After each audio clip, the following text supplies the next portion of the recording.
Vamos lá. Bom dia, crianças. Pode ser boa tarde também ou pode ser boa noite, né? Eu não sei que horas vocês vão estar assistindo essa aula, tá? Mas, primeiro esclarecer uma questão. Vocês podem ver que eu estou aqui sozinho hoje, né?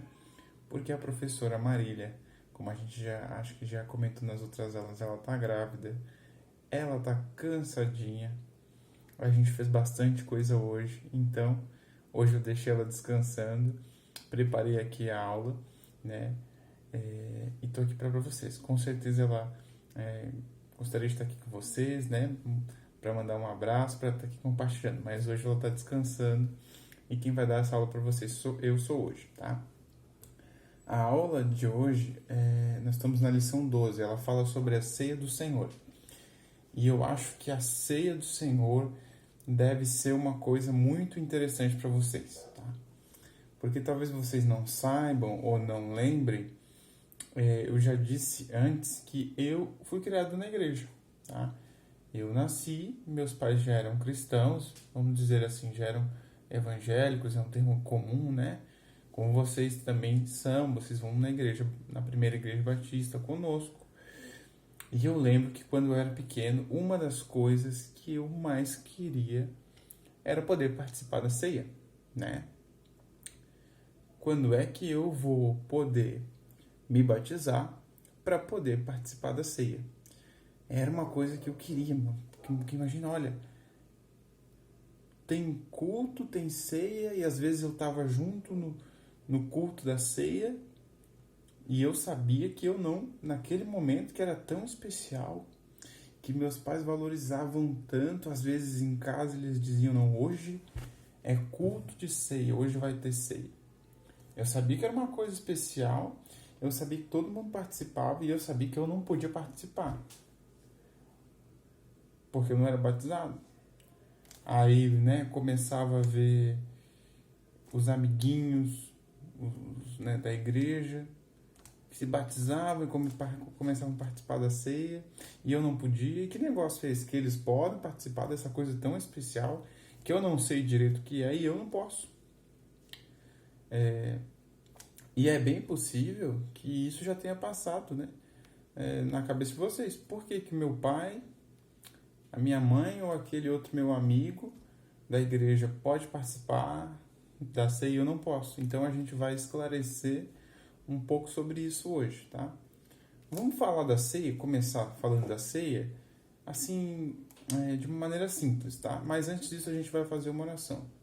Peço que onde você estiver sentado na sala, na cozinha, onde estiver assistindo esse vídeo, que você abaixe sua cabeça e ore comigo.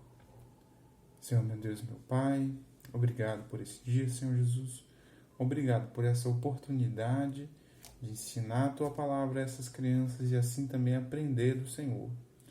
Que o Senhor fale aos nossos corações, que cada um que estiver ouvindo isso, meu Deus, tenha o seu coração aberto para que a Tua palavra possa fazer o efeito que ela tem que fazer, Pai. Eu peço que o Senhor conduza essa aula do começo até o final e fale aos nossos corações. Essa é a oração que eu faço a Ti, em nome de Jesus. Amém. Vamos falar do momento da ceia, assim, começando de forma simples, tá? De como é que a gente vê, como é que acontece a ceia na igreja. Bom, normalmente o pastor, ou não necessariamente o pastor, algum irmão que estiver pregando, que estiver ali, né, falando sobre as coisas de Deus, falando sobre a Bíblia, ele vai ler uma passagem da Bíblia, né? Normalmente a passagem que a gente vai ler hoje aqui como base, tem outras passagens que falam da ceia, mas eu acredito que essa seja a passagem mais comum, a passagem mais completa da Bíblia que fala sobre a ceia, que quem quiser anotar é 1 Coríntios 11, capítulo 11, do versículo 23 ao versículo 26. Ele vai ler essa passagem que fala sobre a ceia, sobre como Jesus fez a primeira ceia, né? Ele vai fazer uma oração, pedindo para Deus abençoar aquele momento, colocando diante de Deus as partes da ceia, né, os elementos, o cálice com o suco da uva, e o pedaço de pão. Agora, aí você vê os irmãos comem, né? Aí surge esse momento intrigante para uma criança que já teve presente, que ela sabe que ela não pode comer. E algumas pessoas comem, outras não. Aí celebram aquilo, um momento muito bonito.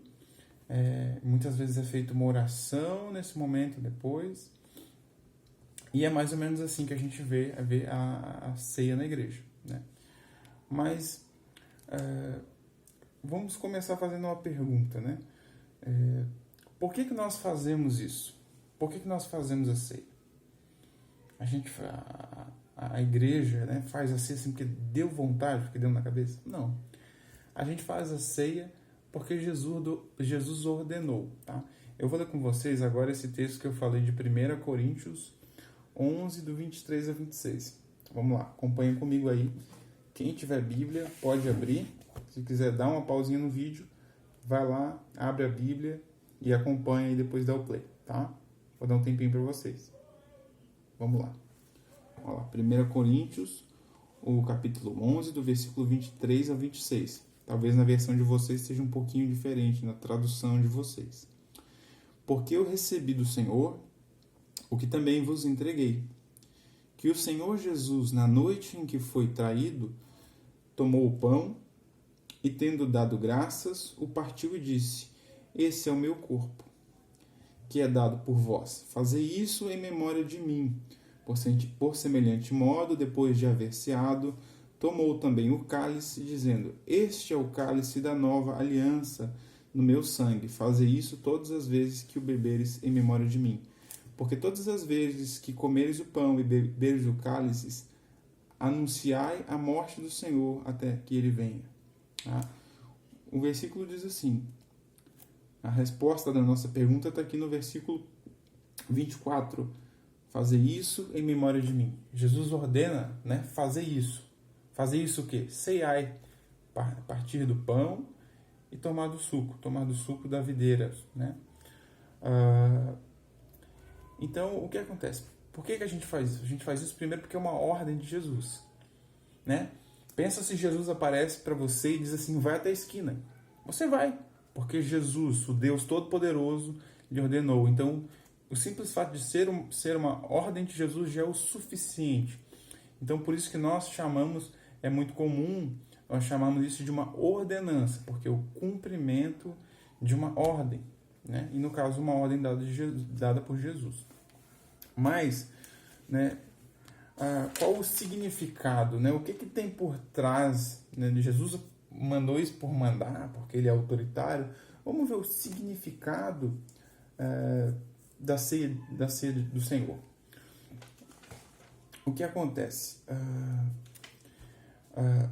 No Antigo Testamento, né, lá com Moisés, onde tinha a lei de Moisés, a lei de Deus dada a Moisés, onde haviam sacrifícios de animais, onde havia um sacerdote, em determinado momento que Deus fez um acordo, fez um compromisso, de forma resumida dizendo, olha, para o povo judeu, vocês são o meu povo, eu sou o Deus de vocês.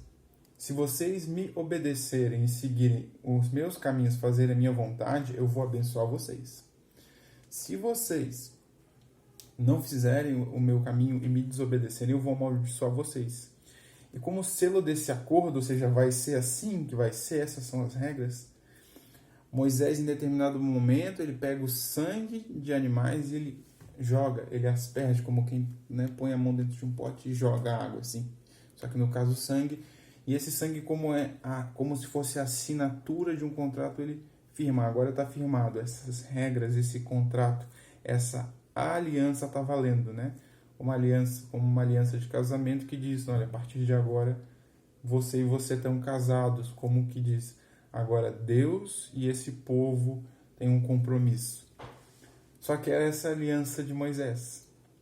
Jesus traz, através do seu sangue, uma nova aliança. É o que ele diz aqui, ó. A gente pode ler.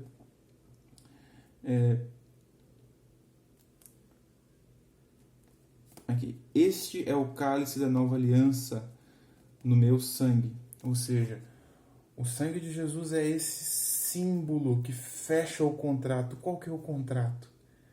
O contrato é que nós éramos pecadores. Nós tínhamos desobedecido a Deus. Por causa da nossa obediência, nós estávamos separados de Deus por causa do nosso pecado. Nós não poderíamos estar próximos de Deus nem aqui nessa terra e nem pela eternidade. E o que é que Jesus faz com o seu sangue? Esses nossos erros, a nossa desobediência, a nossa culpa é colocada sobre Jesus e a justiça, né? Ele todo certinho, vamos dizer assim, ele todo perfeito, toda essa bondade de justiça dele é considerada como nossa e essa nossa culpa é colocada como ele, sobre ele. Nós erramos, nós pecamos, eu e você erramos e pecamos. Merecemos estar separados de Deus para sempre. Mas Jesus é punido no nosso lugar. Nós erramos, mas Jesus é punido. Então, esse sangue, esse sacrifício de Jesus é o que sela esse pacto, esse acordo, esse contrato que diz o seguinte: eu morri no lugar de vocês, agora vocês são meu corpo, agora vocês são meus. Então eu vou salvar vocês da condenação eterna, eu vou salvar vocês, eu vou tirar vocês da condenação e vou trazer vocês para mim, vocês vão ser meu povo. Assim como o povo de Deus no Antigo Testamento andava ali junto com Moisés, sendo guiado num compromisso com Deus, que foi selado, marcado com o sangue que foi jogado sobre eles, o sangue, a morte de Jesus na cruz, nos traz para perto de Deus, nos resgata dessa separação que a gente tinha e a gente passa a poder estar perto de Deus, passa a poder ter unidade um com o outro. Por isso que é daí que vem a nossa unidade, porque Jesus me salvou, Jesus me tirou de longe do pecado e me trouxe para perto dele. Jesus pagou o preço pelos meus pecados, assim como ele fez com você, com os pais de vocês, com os irmãos que a gente vê na igreja. Então é isso que nós temos em comum. Nós fomos todos juntos, salvos por Jesus. Então ele nos une, o seu sacrifício nos coloca todos debaixo de uma mesma casa, vamos dizer assim, do mesmo grupo. O grupo, qual grupo? O grupo daqueles que foram resgatados da condenação, que foram resgatados do inferno e salvos para próximo de Jesus, salvos para poder então estar em comunhão. E é isso que a gente celebra na ceia. Ele diz isso no final, aqui no versículo 26, Paulo diz assim: porque todas as vezes que comerdes esse pão e beberdes esse cálice, anunciai a morte do Senhor até que ele venha. Ou seja, esse é o significado da ceia, é a gente lembrar daquilo que Jesus Cristo fez por nós da cruz, que ele sendo Deus, sendo perfeito, morre por nós que somos pecadores, por nós que desobedecemos os nossos pais, por nós que mentimos e por nós que fazemos tanta coisa feia. A ceia é isso, é lembrar do que Jesus Cristo fez por nós na cruz, morrendo e sofrendo, e também ressuscitando no terceiro dia, nos dando a vitória. É isso que é a ceia. Então, aqui a gente vai para uma próxima pergunta. A pergunta que eu fazia quando eu era pequeno, porque eu simplesmente queria participar daquele momento tão especial. Por que eu não podia participar?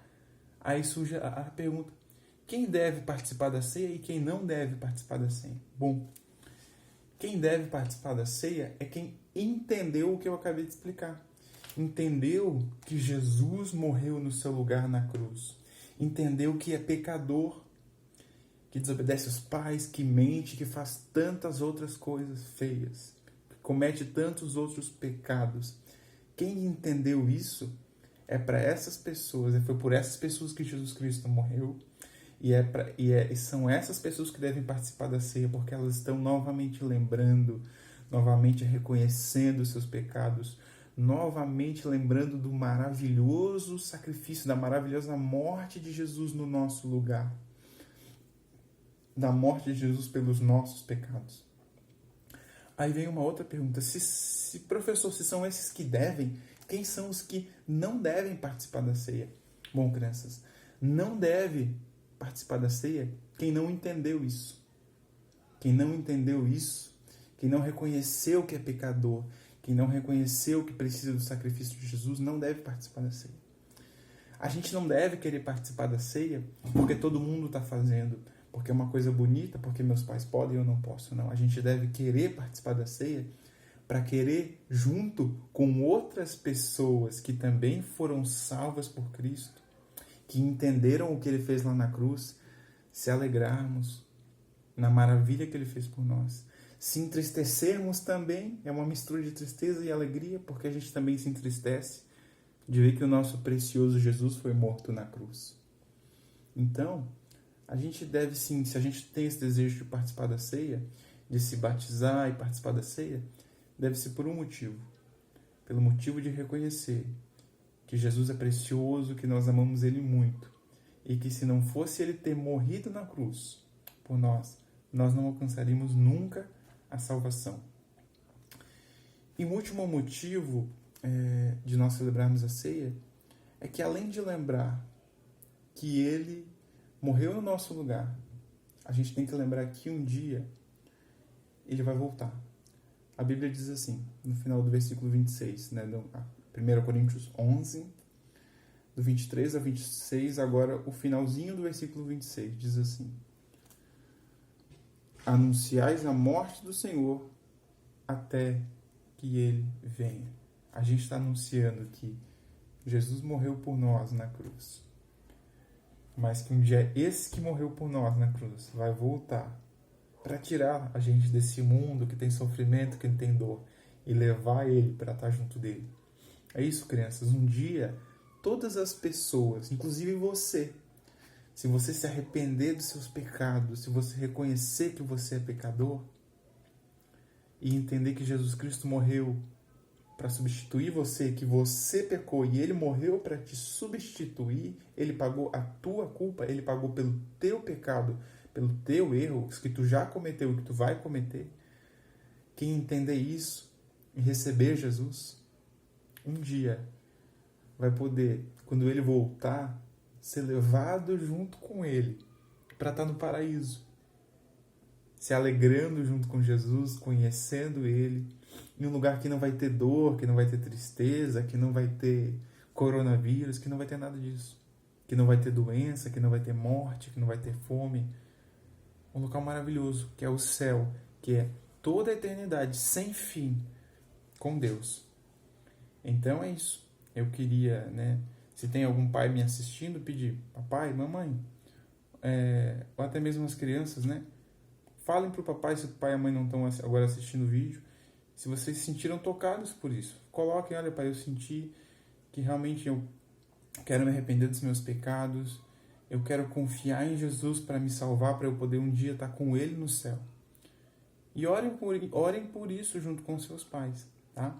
Essa foi a aula de hoje, e se vocês tiverem alguma dúvida, alguma coisa, vocês podem falar com os pais de vocês, mandar no grupo do WhatsApp. E é isso, tá? Foi um prazer dar essa aula para vocês, e vamos fazer uma oração para terminar. Senhor, meu Deus, Pai, obrigado, Senhor Jesus, por esse dia e por a oportunidade, mais uma vez eu te agradeço, de dar aula a essas crianças, de aprender junto com eles a Tua palavra, Pai. Que essa palavra frutifique no coraçãozinho deles, que o sacrifício de Jesus na cruz fale forte ao coração dessas crianças, meu Deus. E que eles encontrem em Ti um refúgio e salvação. É a oração que eu faço a Ti, em nome de Jesus. Amém. É isso aí, crianças. Até a próxima aula.